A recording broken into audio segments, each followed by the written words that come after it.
Radio Publique Africaine.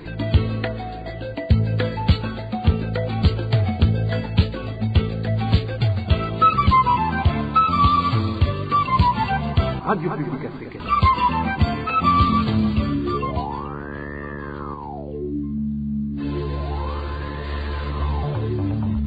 C'est le moment de suivre le journal parlé en français. À la présentation, Onésime Douchimakité. Nous sommes le mardi 21 novembre 2023, ravis de vous retrouver à ce rendez-vous d'information dont voici le sommaire. La ministre de la Justice ne devrait pas s'étonner du nombre trop élevé de détenus dans les prisons car elle est la première à le savoir. Réaction de l'association chrétienne pour l'abolition de la torture à Kati, Burundi. Dans cette édition, nous parlons également de la Confédération des syndicats du Burundi, Kosibu, qui s'insurge contre la décision du gouvernement en rapport avec le gel de certaines primes des travailleurs. Certains agriculteurs des communes Kawarore et Muruta de la province de Kayanza réclament plus de rémunération auprès du gouvernement. Voilà pour le sommaire. Ouvrons cette édition sur la page Justice. C'est anormal d'entendre la ministre de la Justice s'étonner du nombre trop élevé de détenus dans les prisons alors qu'elle devrait être la première à le savoir. Propos du chargé du département juridique au sein de l'association chrétienne pour l'abolition de la torture à Kati, Burundi. Maître Jean-Claude Ntiburumunsi précise que le non-respect du code de procédure pénale fait accroître sensiblement le nombre de détenus. Donc, il est grand temps que les paroles du ministre soient accompagnées par des actions concrètes pour changer cette situation. Suivez plutôt Maître Jean-Claude Ntiburumunsi, il est chargé du département juridique au sein de la Kati Burundi. À la Kati Burundi, nous constatons que la ministre de la Justice rejoint nos dénonciations. Ce qui est anormal, c'est que c'est la ministre qui le dit et la manière dont elle donnait cette maltraitance est comme si elle était vraiment étrangère. La surpopulation carcérale dure plusieurs années. Nous ne cessons pas de le dénoncer dans nos différents rapports. C'est pas vraiment un nouveau défi. Ce qui nous préoccupe, c'est que au sein de son ministère, il n'y a pas de politique claire pour trouver une solution à ce défi. La ministre de la Justice parle d'une absence de présomption d'innocence. Pourtant, que ce soit la Constitution, le Code de procédure pénale, les deux textes s'accordent que la liberté doit être la règle. Et que le fait de priver quelqu'un de sa liberté, ça, ce qu'on appelle la détention préventive, doit intervenir dans des circonstances exceptionnelles qui sont d'ailleurs limitativement énumérées par la loi. Ce que l'on observe aujourd'hui, c'est que ça, c'est le contraire de ce qui est prescrit. Dans les prisons, on y trouve pas mal de détenus et parmi eux, il y a plusieurs détenus qui ne remplissent pas les conditions exigées pour être préventivement en détention. Mais les raisons sont multiples. Il y en a qui le font pour des raisons de corruption, des raisons politiques, mais aussi des juges qui n'utilisent que la détention, alors qu'il y a d'autres moyens de pouvoir punir les gens qui ont transgressé la loi par des travaux d'intérêt général qui sont d'ailleurs prévus dans notre code pénal mais qui ne sont jamais appliqués. À la Kati Burundi, nous constatons que les lamentations du ministre ne suffisent pas. Il faut qu'il agisse par des actes clairs. Surtout, il faut punir sérieusement ceux qui ne mettent pas en application, si du moins il y a la volonté de son ministère, il faut punir ceux qui ne mettent pas en application sa volonté. Ceux qui emprisonnent les gens sont vraiment assez subalternes parce que la plupart sont des magistrats debout. Donc, tous les procureurs sont impliqués dans cette affaire. Donc, il faut que la ministre de la Justice donne des injonctions claires et qu'il punisse aussi les procureurs qui s'arrogent le droit de mettre les gens en prison sans motif valable. Ici, je voudrais aussi signaler qu'il existe même des prisonniers qui ont purgé les peines, d'autres qui ont été acquittés par les cours, mais qui restent en prison sans motif valable. Ça, c'est les hommes politiques qui sont derrière tout ça. Nous sommes conscients que s'il y avait respect du Code de procédure pénale et aussi de la Constitution, en ce qui concerne la détention préventive, il n'y aurait pas vraiment autant d'effectifs de prisonniers comme on l'observe aujourd'hui. C'était Maître Jean-Claude Ntiburumunsi, chargé du département juridique au sein de la Kati Burundi. Les contributions forcées qui sont collectées ces derniers jours auprès des habitants de la commune de Burambi en province de Rumonge par le parti CNDD-FDD entrent dans la politique de ce parti consistant à malmener les Burundais. C'est du moins l'analyse de Pitas Shimirimana, porte-parole du parti MSD.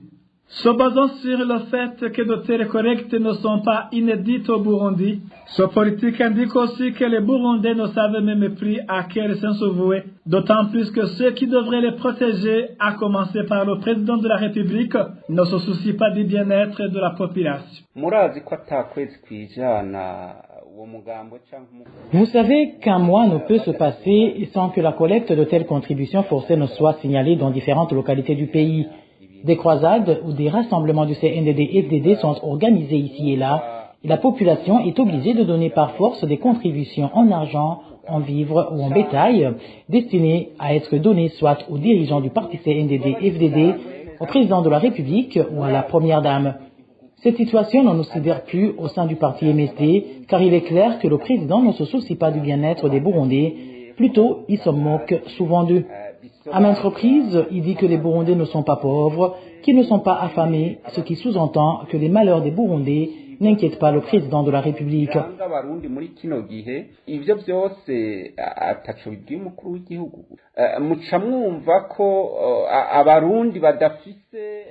Il faut comprendre que les Burundais ne savent plus à quel sens se vouer, car celui qui devrait les protéger est plutôt derrière ceux qui les malmènent. C'est impossible qu'une personne qui reçoit et rassemble des cadeaux et dons collectés par force chez la population peut revenir et interdire ces collectes. C'est la raison pour laquelle nous disons que les problèmes et les malheurs des Burundais trouvent origine dans la mauvaise politique de gouvernance du président de la République et de son parti, le CNDD-FDD. Nous profitons de ces occasions pour faire un clin d'œil aux Burundais qui ne continuent pas à accepter de subir ces vols, mais plutôt qu'ils le refusent. Il faut qu'ils rappellent aux autorités du pays et aux dirigeants du CNDD-FDD qu'ils ne peuvent pas continuer à accepter leurs pratiques, qui ne sont pas d'ailleurs reconnues par la loi, parce que c'est un vol organisé, orchestré par des institutions du pays. Je vous le disais en titre, la Confédération des syndicats du Burundi, COSIBU, s'insurge contre la décision du gouvernement en rapport avec le gel de certaines primes des travailleurs qu'elle qualifie d'unilatérales. Dans une déclaration sortie vendredi dernier, la COSIBU indique que le gouvernement a suspendu certaines de ces primes. Pour Mélance Hakizimana, vice-président de cette confédération, le gouvernement a violé par ses décisions les droits de liberté syndicale. Écoutez Mélance Hakizimana, vice-président de la COSIBU. Suite aux grognes et lamentations en provenance des personnels des différentes institutions publiques à statut spécial sur la non-application du décret numéro 100/193 du 1er septembre 2023 portant modalité pratique de levée du budget d'avancement et harmonisation du mode d'avancement dans les institutions publiques à statut spécial, le bureau exécutif de la COSIBU a tenu une réunion en date du 6 novembre 2023 pour analyser les préoccupations de ces travailleurs ainsi que le du décret. Après analyse profonde du dit décret et des préoccupations de ces personnels, le bureau exécutif de la COSIBU porte à la connaissance du public ce qui suit. Premièrement, suite à la décision unilatérale du gel des annales, indemnités et autres primes conjoncturelles, les organisations syndicales des travailleurs affiliés à la et non affiliés à la COSIBU ont protesté contre cette décision et il s'en est suivi des négociations. La COSIBU constate que le gouvernement a violé sciemment la liberté syndicale telle que stipulée par les lois nationales et internationales. En suspendant les primes d'ancienneté, les autres primes et indemnités conjoncturelles depuis janvier 2016, le gouvernement a violé la Convention 98 de l'OIT sur le droit de négociation collective, la recommandation 91 attachée à cette même Convention 98, ainsi que la Convention collective nationale interprofessionnelle du 3 avril 1980, réglementant les primes d'ancienneté conclues entre l'Association des employeurs du Burundi, AEB, et l'Union des travailleurs du Burundi, UTB, validée par le décret de 1984 portant extension de cette convention collective.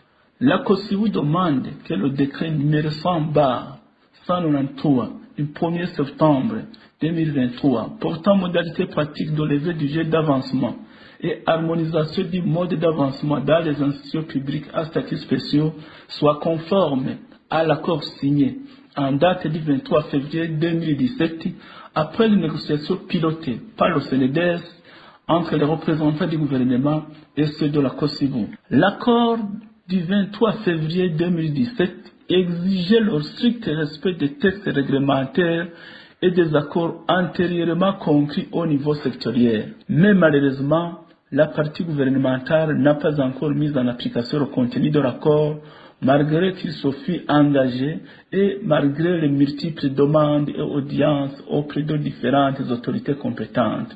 Et comme conséquence, les travailleurs des institutions publiques à statut spécial continuent à percevoir le même salaire depuis 2015 jusqu'en 2023, malgré l'écart d'ancienneté dans la carrière. La COSIBU informe qu'elle reste disposée au dialogue pour régler ces questions et que les travailleurs retrouvent leurs droits. Certains directeurs des écoles fondamentales s'opposent de plus en plus comme des obstacles au programme de cantine scolaire. Au collège de Gitwenzi, en commune Ntega de la province de Kirundo, des cas de vol dans les stocks ont été enregistrés plus de 3 fois en l'espace d'une semaine. Le directeur serait impliqué dans ces cas de vol. Le point avec Eric Nyozima. Le premier lot de vivres volés dans les stocks de l'école fondamentale de Gitwenzi en commune Ntega de la province de Kirundo a été saisi le 17 du mois courant. C'était 600 kg d'iri saisi chez un commerçant de la localité. Ce commerçant a dénoncé 4 de ses collaborateurs, tous des cadres à cette école. À la tête déjà que ce commerçant a dénoncé, il y avait Chemezman Innocent, directeur de cette école. Le deuxième lot a été saisi le 18 de ce mois. Il s'agit de 17 sacs de vivres, dont 14 sacs d'iri et 3 sacs de petits pois. Le 19 novembre, il a été saisi en troisième lot. Il s'agissait de 2 sacs de petits pois. Déjà soupçonnés comme impliqués dans cette affaire ont été arrêtés. Le premier est le Chemezman Innocent, directeur de cet établissement scolaire. Nyandri Audace, chargé du stock. Nawaruika Michel, chargé de consigner les rentrées et les sorties du stock. Kubgimana Clémentine, commerçante de la localité. Et Thomas Zirumbanje, sentinelle de l'école. Pour pallier à la situation de pauvreté qui sévit dans les familles, le PAM et le gouvernement du Burundi ont convenu à travers un accord de financer des repas chauds de midi pour motiver les enfants à regagner les salles de cours. Le programme national d'alimentation scolaire intervient en faveur de 847 écoles fondamentales à travers cette province du pays, à savoir Bubanza, Bujumbura, Cibitoke, Gitega, Muyinga, Ngozi et Kirundo. Le total des bénéficiaires du PNAS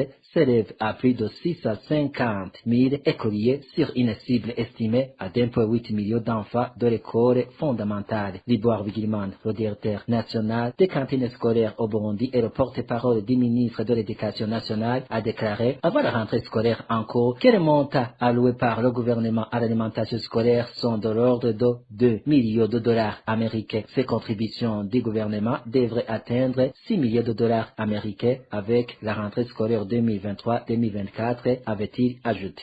Merci à toi, Eric Nyonzima de Kirundo, Capé sur Kayanza, pour parler de certains agriculteurs des communes Kawaré et Muruta qui réclament plus de rémunération auprès du gouvernement. Ils indiquent que les 350 francs que l'OTB leur donne pour un kilogramme de feuilles vertes ne couvrent pas leurs dépenses. Le point avec Emile Nibasumba.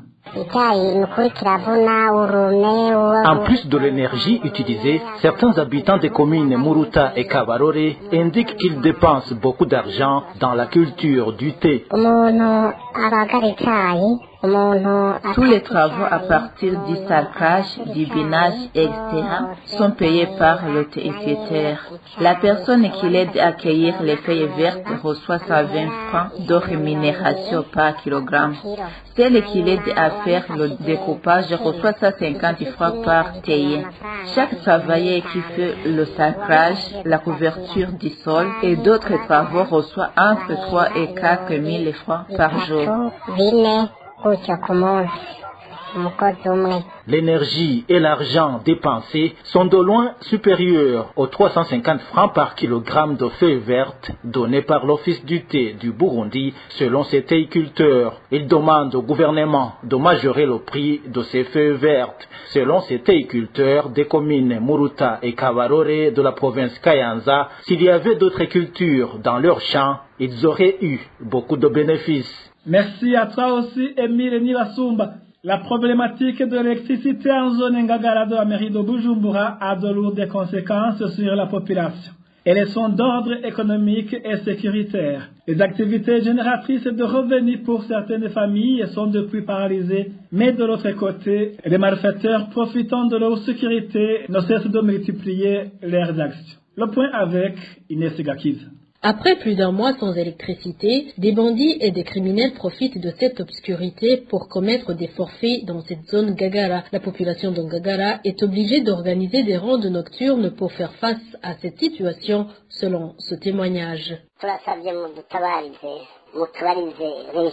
Nous vous demandons de plaider pour nous afin qu'on puisse savoir pourquoi la régie des eaux n'intervient pas pour réparer la panne électrique. Nous sommes dans une insécurité totale. Les bandits de la nuit se cachent derrière l'obscurité pour nous cambrioler. Mercredi dernier, les cambrioleurs ont pillé des personnes qui étaient dans un bistrot avec des pistolets et machettes.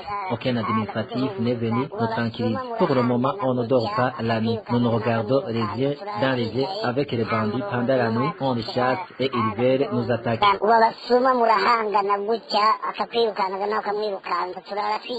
En plus de cette perturbation de la sécurité, ce manque d'électricité cause aussi du manque à gagner chez ceux qui exercent des activités génératrices de revenus, que ce soit les propriétaires des cafétérias, les cabaretiers, les soudeurs, tous disent enregistrer d'énormes pertes.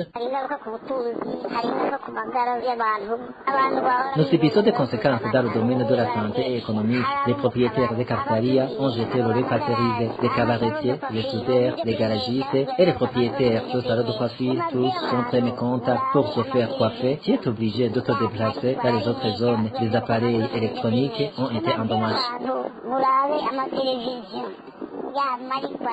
Les techniciens de la régie des eaux qui se sont présentés sur le terrain dans cette zone Gagara affirment que la panne se trouverait au niveau des installations souterraines de la régie des eaux de la localité. À ce propos, nous n'avons pas encore pu joindre Dr ingénieur-major Jean-Albert Manigomba, directeur général de la régie des eaux, pour s'exprimer sur cette situation. Toujours à mairie de Bujumbura, dégradation inquiétante de la voirie de la capitale économique du Burundi et des artères qui la relient à l'intérieur du pays. Avec la saison des pluies, la situation va de mal en pis. La rédaction débute une série de reportages avec certaines de ces routes. On ouvre cette série avec la route Bujumbura-Bubanza, la RN9. Résultat avec Daniel Claire et la Couve. Un piéton ne peut pas passer aisément sur cette route, non plus un cycliste, de même qu'un motocycliste. Donc, si tu empruntes cette route, tu arrives au travail étant très sale. Ce sont les grognes de l'un des usagers de la route nationale numéro 9, la route Bujumbura-Bubanza. De même que d'autres usagers de cette route, ils déplorent son état actuel. La route est pleine de nids de poules, de flaques d'eau et de la boue. La route est difficilement abordable pour toutes les catégories de ces usagers. Ils se demandent donc à quoi servaient les impôts et taxes qu'ils ne cessent de donner. C'est une honte si nous parlons de la route Bujumbura-Bubanza. D'abord, depuis côté elle est à l'état piteux. Elle cause de sérieux problèmes pour ceux qui ont des moyens de déplacement, c'est-à-dire ceux qui ont des vélos, des motos et des voitures. Il n'est pas aisé de passer sur cette route. On dirait même que ce n'est plus une route nationale vu son état. Nos véhicules tombent en panne chaque jour. On la comparerait à une rue des quartiers. Cet état part du marché Kotebu jusqu'à Bubanza. Elle est pleine de nids de poules qu'on ne saurait même pas la prendre pour une route. Quand un véhicule bien chargé y passe, elle rencontre beaucoup de problèmes. Aucune partie de cette route n'est en bon état. Nous nous demandons ce que le gouvernement fait avec de l'argent de contrôle technique que nous payons à Bubanza, de même que les frais de stationnement. C'est très choquant vraiment.